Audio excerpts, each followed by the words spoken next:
This video has been designed to help you work on a healthy headspace. If at any point during the video you need help, you can call the New South Wales Mental Health Line on 1800 011 511, Lifeline on 131114, or visit eheadspace.org.au to chat to someone online.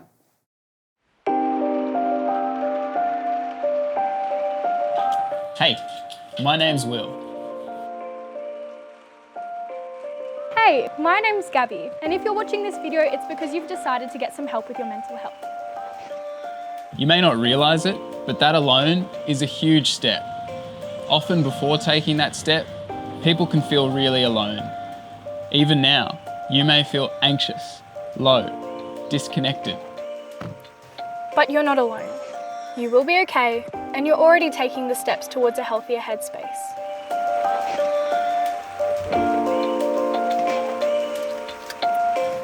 Reaching out for help can be a really hard first step, but you did that.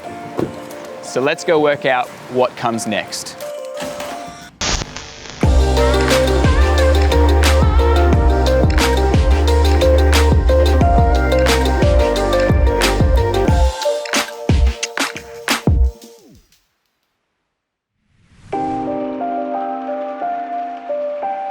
We've created this series of videos as a tool to help you begin taking small steps from where you are to where you want to be.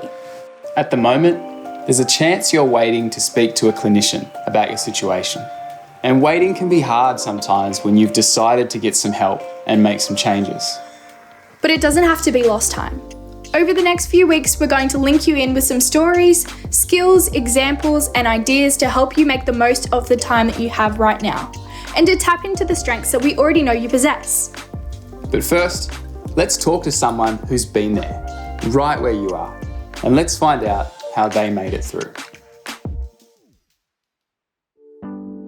Before I reached out to Headspace, I was feeling very lonely, very depressed, very anxious. I had panic attacks, I had episodes of just feeling really down, and overall just pretty hopeless and helpless. Before I went to the first meeting at Headspace, I remember feeling personally very unsure, very confused as to what the experience was going to be like. The lady asked me how I was feeling, how I've been doing the past 2 weeks, how long this has been going on for. Speaking about things did help. Getting out what was like dug deep inside of me and all these problems could hopefully be resolved. I would try and help myself where I could. I'd go hang out with my friends. I'd play soccer pretty consistently. I would just try and find things that I enjoyed doing and use that as a distraction to stop thinking about all of the stuff that was going on. If I could go back and talk to my younger self, I would say to myself, it's not the end of the world. You will get through this. You'll come out better from this, and you will gain a lot of experience. Even though right now it doesn't seem like that, when you do get to the other side, it feels great. If you're watching this, I understand you must be going through a horrendous time right now in your life, but I want you to know that you will come out of it and you will become stronger because of this, and to just never give up.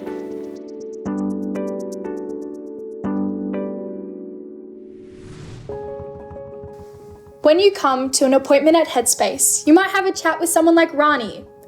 Every week, she helps young people just like you to strengthen their mental health. So we've pulled her in for a chat about what might be happening for you right now and what to expect as you begin to take steps towards working on your headspace. Clinicians, psychologists, counsellors, social workers, we're not here to fix you because you're not broken. Clinicians are really there as a guide. We're not the expert on you. You're definitely the expert on you, but we're there to help support you to get to where you want to be in life. When young people are having a rough time, and they've been having a rough time for a while, there are things that actually change in the way that your brain works. Where there are pathways in your brain where you might say, okay, this is happy stuff and this is not so happy stuff, the not so happy stuff starts to get used a lot more frequently.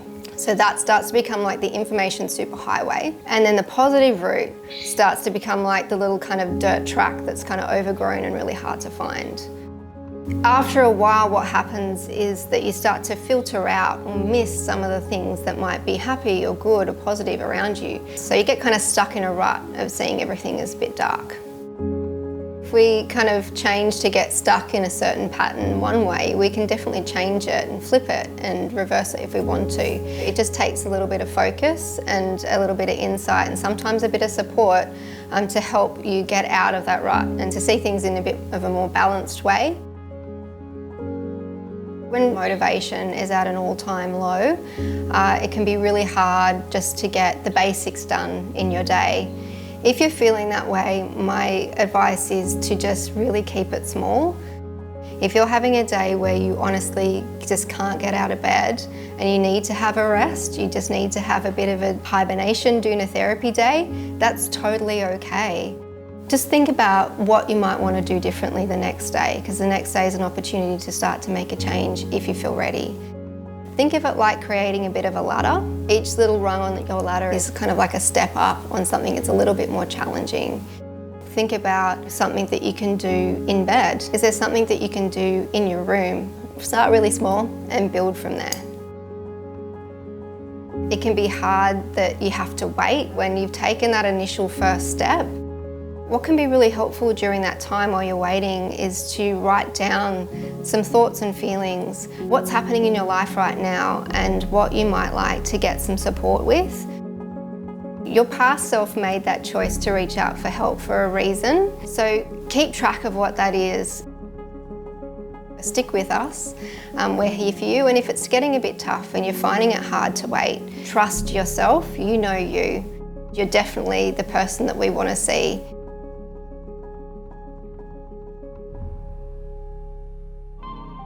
Over the next few videos, we'll be exploring practical tips, tricks, and hacks you can use to help work towards a healthier headspace.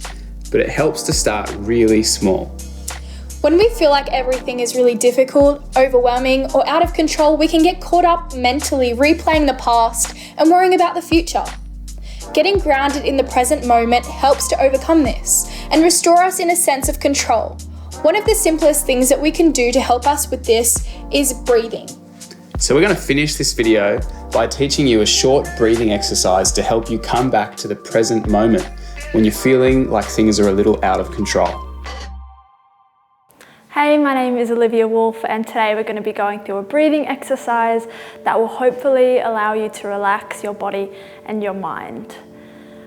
Sometimes we get in really stressful situations, or sometimes we even feel overwhelmed and we're not sure why. A breathing exercise is a great way to regulate your emotions and to give you some time to pause and reset. Today I want to do a box breathing exercise with you, and it's aptly named box breathing because what we want to do is draw an invisible box with our breath. So the first part is we're going to inhale for 4 seconds, then we're going to hold it in our chest or in our belly for 4 seconds. We're going to exhale for 4 seconds, and then we're going to hold it for 4 seconds. So, if that makes sense, let's start it together. So, inhale with me for 4 seconds. So, inhale, 2, 3, 4, and then hold it for 2, 3, and 4. Exhale for 2, 3, 4, and hold for 2, 3, and 4. All right, we're going to do that 3 more times. So inhale, 2, 3, 4. Hold for 2, 3, 4. Exhale for 2, 3, 4. And hold for 2, 3, 4. Inhale, 2, 3, 4. Hold for 2, 3, 4. Exhale, 2, 3, 4. And hold for 2, 3, 4. And last one, inhale, 2, 3, 4. Hold for 2, 3, 4. Exhale for 2, 3, 4. And hold for 2, 3, 4. Amazing. So now let your breath return to its natural rhythm. How do you feel? Just sit with it for a minute. If that worked for you, then I would encourage you to return to this video whenever you'd like and try it out. And if you think you've got it down pat, then I would encourage you to use it whenever you feel stressed, or maybe just as you wake up or right before you go to sleep. In the next video, we're going to explore 3 basic building blocks for our mental health: breathing, eating, and sleeping. We're going to look at the difference each of these can make for us and how we can begin to create little changes in these areas that add up over time. Between now and then, we want you to know you are not alone. We're here to support you. What you're experiencing is okay, and many others are in the same boat. You've already started working towards a healthier headspace. In the meantime, you might want to check out some of our other resources, apps, videos, and podcasts available at the link below.